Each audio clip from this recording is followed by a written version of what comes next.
Dear student, आप लोगों के लिए आज बायोलॉजी वाला फिर से आप लोग के लिए 11th का बायोलॉजी का 10वां चैप्टर मैं लेकर फिर से आज आ गया हूं। तो चलिए आज का टॉपिक पर चलते हैं। आज का टॉपिक है पादपों में प्रकाश का संश्लेषण।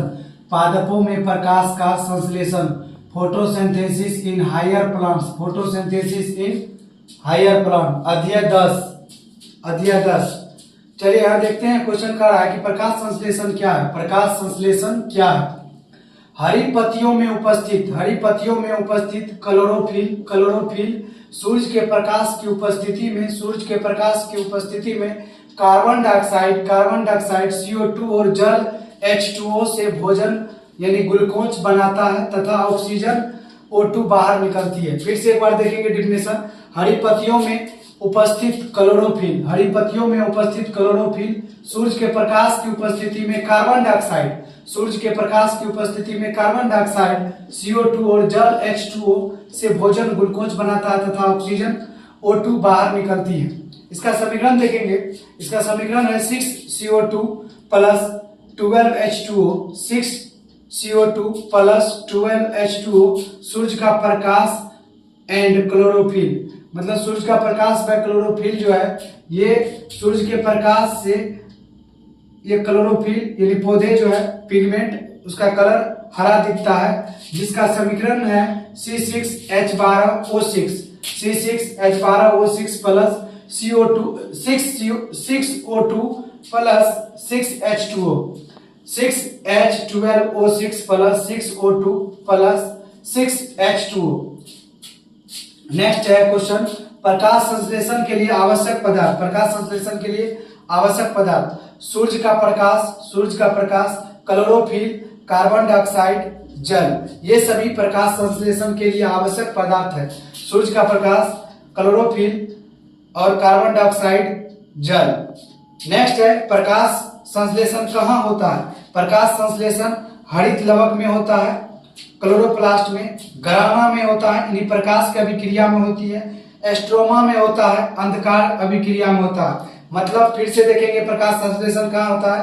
प्रकाश संश्लेषण जो है, प्रकाश संश्लेषण हरित लवक क्लोरोप्लास्ट में, ग्राना में यानी प्रकाश अभिक्रिया होती है, एस्ट्रोमा में अंधकार अभिक्रिया के लिए केल्विन चक्र होता है। नेक्स्ट टॉपिक है प्रकाश अभिक्रिया, लाइट रिएक्शन क्या है? यह क्रिया ग्राना की थाइलाकोइड झिल्लियों में होती है। इसका मुख्य कार्य है जल का प्रकाश अपघटन और ऑक्सीजन का निर्माण, मतलब ऑक्सीजन का निर्माण होगा और एटीपी NADPH का निर्माण करेगा। एटीपी का भी और NADPH का निर्माण करेगा। नेक्स्ट टॉपिक है 5वां, अंधकार अभिक्रिया केल्विन चक्र।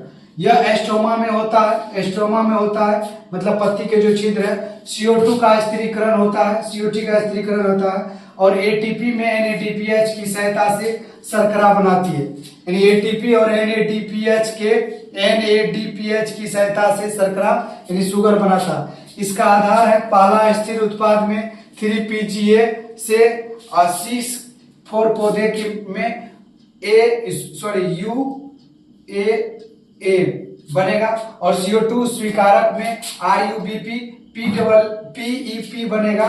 और इसका एग्जांपल है गेहूं, चावल, मक्का, गन्ना। प्रकाश संश्लेषण C3 पौधे में अधिक बनेगा और C4 में बहुत कम बनेगा।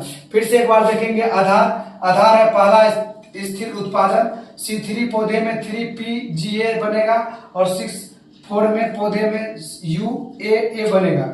CO2 स्वीकारक है जो C3 पौधे में RUBP बनेगा, PEP बनेगा। एग्जाम्पल है गेहूं, चावल। C3 में मक्का बनेगा, C4 में गन्ना बनेगा और प्रकाश श्वसन अधिक बहुत कम बनेगा। तो आज का क्लास कैसा लगा? अपनी राय जरूर कमेंट में दीजिए और ये जो है बोर्ड का स्क्रीनशॉट खींच के आप अपने कॉपी में जरूर लिखिए। टू द पॉइंट भी देंगे। बोर्ड थोड़ा कम पड़ जाता है, उसके लिए कोई बात नहीं है। जो भी टू द पॉइंट है आप लोग को इसी वीडियो में देखने के लिए मिल जाएगा। एक क्लास जो 2 से 3 दिन 4 दिन चलेगा उसको 10 से 15 मिनट के अंदर आप लोग को पूरी जो VBI इंपॉर्टेंट है जो 2017 स्टार्ट में आप लोग को एग्जाम में देखने के लिए मिलेगा वो टू द पॉइंट रहता है। तो आप लोग से यही रिक्वेस्ट है कि वीडियो को शेयर लाइक कमेंट जरूर करिए। और 10th का भी क्लास चलती है सुबह 10 बजे बायोलॉजी, तो आप लोग वहां से भी अपने जूनियर को कन्विंस कर दीजिए। तो थैंक यू, धन्यवाद। आज के लिए इतना ही। जय हिंद, जय भारत।